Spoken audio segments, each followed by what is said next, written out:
Assalamualaikum warahmatullahi wabarakatuh. Selamat datang di channel Ray Bareng, channel yang akan membantu men-scale bisnismu di dunia digital marketing. Oke, kali ini kita ada dua pembahasan. Yang pertama, kita akan bahas apakah iklan dengan spend yang tinggi itu berbanding lurus dengan keuntungan atau tidak. Kemudian yang kedua, kita akan membedah isu-isu yang kemarin katanya 15 Juli, kemudian TikTok Ads Manager mau dihapus, kemudian sekarang fungsionalitasnya TikTok Ads Manager itu masih ada apa enggak. Nanti kami juga akan bahas apakah semua dialihkan ke GMV atau masih bisa kita melakukan iklan di TikTok Ads Manager. Oke, teman-teman, yang pertama ini dulu. Ini krusial. Karena contoh kalau kita bermain ataupun beriklan di GMV itu pasti asisten manajer TikTok menyarankan kita untuk spend sebanyak-banyaknya ataupun kita mengeluarkan budget sebanyak-banyaknya agar menghasilkan konversi ataupun penjualan yang banyak. Apakah selalu berbanding lurus dengan itu? Tentu tidak. Oleh karenanya kita harus hati-hati. Contoh di sini tak refresh dulu ya, biar teman-teman juga bisa lihat, dan ini bukan bagian dari Inspect Element. Jadi ini benar-benar salah satu toko kami yang sudah jalan beberapa bulan. Itu bisa kita baca ya, sudah bisa kita baca mulai dari ROI-nya sudah bagus, kemudian penghasilannya atau GMV-nya sudah bagus, biaya iklannya juga sudah bagus gitu. Nah, kalau di GMV itu sebenarnya simple teman-teman. Agar apa? Agar spend yang kita keluarkan itu benar-benar sudah untung atau tidak boncos. Kadang itu ada orang yang senang orderannya banyak, tapi ternyata pengeluaran iklannya juga besar. Nah, itu nanti juga akan rugi, akan besar-besar daripada tiang. Oleh karenanya gimana maksudnya? Maksudnya antara pengeluaran atau spend iklan itu harus berbanding lurus, harus kita cek balance agar juga menghasilkan konversi ataupun penjualan yang besar. Kalau bisa pengeluaran kita lebih sedikit daripada penjualan kita lebih banyak daripada pengeluaran itu gitu. Nah, untuk bisa menganalisis di GMV apakah penjualan kita itu maksimal atau enggak daripada biaya iklan, itu sebenarnya simple teman-teman. Simple. Itu cek aja di biaya perpesanan ini gitu ya. Biaya perpesanan itu biaya yang kita keluarkan per satu konversi, per satu pembelian di TikTok Shop. Oke, jadi biasanya semakin murah biaya perpesanan kita, itu tentu semakin bagus karena kita mengeluarkan yang relatif murah, kemudian kita menghasilkan konversi gitu. Nah, biasanya kalau kami ngitungnya biaya perpesanan itu kalau bisa jangan sampai melebihi margin profit ya. Jadi profit bersih itu contoh profit bersih kita 30.000. Oleh karenanya biaya perpesanan itu maksimal 15.000. Kalau bisa 50% itu idealnya. Atau paling mepet-mepet pokok jangan sampai 30.000. Karena apa? Karena keuntungan kita 30.000. Kalau biaya perpesanan kita 40.000, kemudian keuntungan kita cuma 30.000, dan kita kan rugi 10.000. Nah gitu.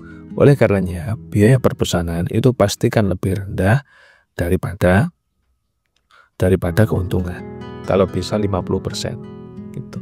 Dan ini terbukti. Contoh biaya iklannya spendnya 42 juta. Tapi dari 42 juta iklan yang dikeluarkan itu menghasilkan 6.000 pesanan. Tuh, 6.000 pesanan. Kan lumayan. Ya. Nah, biaya perpesanannya itu 7.000. Ini keuntungannya 30.000. Berarti gimana? Keuntungan per produk 30.000 dikurangi biaya perpesanan 7.000. Jadinya masih ada spare sekitar 23.000. Contoh, kita anggap aja dibulatkan ke 20.000 lah keuntungannya, contoh dengan biaya packing dan sebagainya. Kalau 20.000 berarti dikali 6.000 teman-teman, 6.003 ya. itu sudah berapa? Itu keuntungannya sekitar 120 juta. Bagus kan? Bagus. Dan itu nanti ya, itu 120 juta itu bersih ya. Kalau penghasilan di sini ini adalah GMV-nya. Jadi di keseluruhan. Tapi kalau yang saya hitung tadi 6.000 dikali profit ini itu keuntungan bersih. Dan biasanya kalau biaya perpesanannya ini lebih rendah, itu akan berdampak ke ROI-nya. ROI-nya akan semakin tinggi. Jadi kalau kami jarang hitung ROI-nya itu berapa dan jarang. Kami acuannya cuma ini teman-teman. Dengan cek aja biaya perpesanan. Kalau biaya perpesanan itu lebih rendah atau bahkan murah gitu ya, atau bahkan bisa 50% daripada margin profit, itu berarti ROI-nya pasti akan tinggi. Dan itu terbukti. Oke. Ini kan bagus ROI-nya 18. Itu tadi pembahasan pertama. Pembahasan kedua tentang apakah TikTok Ads Manager sudah dimatikan per 15 Juli sesuai dengan isu dari influencer-influencer. Oke. Nah, ternyata teman-teman, TikTok Ads Manager per video ini kami buat tanggal 4 Agustus ya 2025. Ini ternyata TikTok Ads Manager masih bisa untuk digunakan. Bahkan TikTok Ads Manager bisa digunakan untuk mengkapitalisasi market. Gitu ya. Jadi ini sudah terbantahkan isu dari influencer atau omongan dari influencer yang bilang kalau TikTok Ads Manager mau dihapus. Ataupun TikTok Ads Manager sudah tidak bisa digunakan untuk seller. Ternyata enggak. Ternyata TikTok Ads Manager masih bisa digunakan. Untuk apa? Untuk kita sebagai seller ya. Kemudian kita sebagai afiliator bisa teman-teman. Hanya saja ada choice, ada pilihannya. Coba kita klik ya di sini. Nah, kita klik di sini, kita contoh pilih sales. Oke. Nah, di sini ya. Ini kan ada pilihannya. Ada upgrade to GMV Max.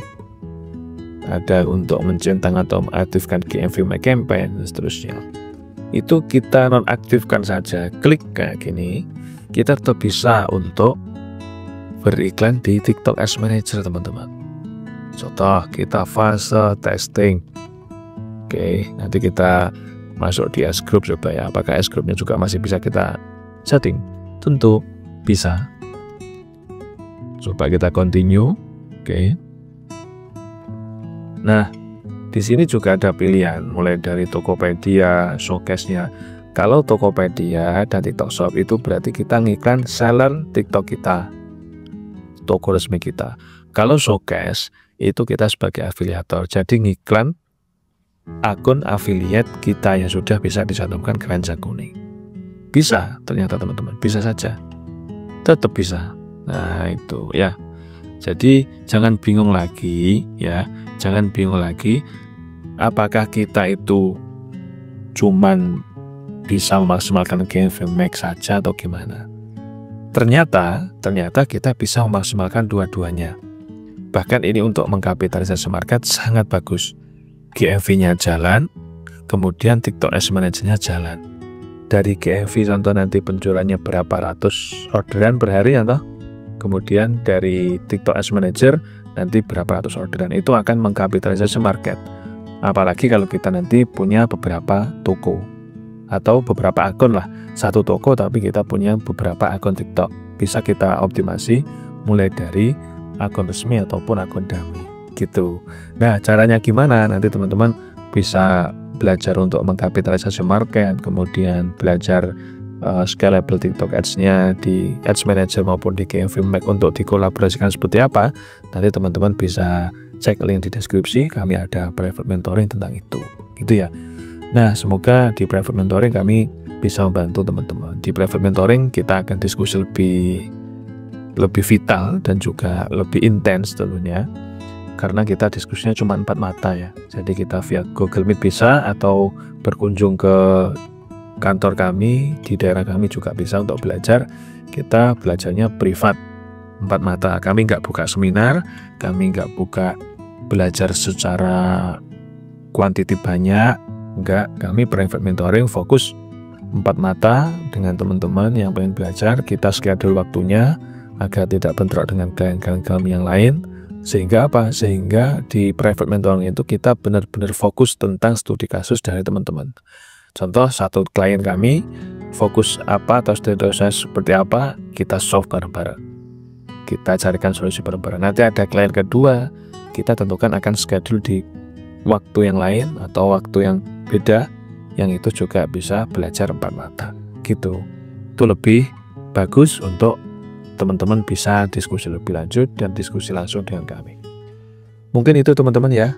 Kalau ada yang masih bingung, silahkan ditanyakan di kolom komentar. Kami insya Allah akan membantu sesuai dengan kapasitas keilmuan kami di digital marketing. Dari kami, tim Rai Bareng ada kurang lebih, mohon maaf. Wassalamualaikum warahmatullahi wabarakatuh.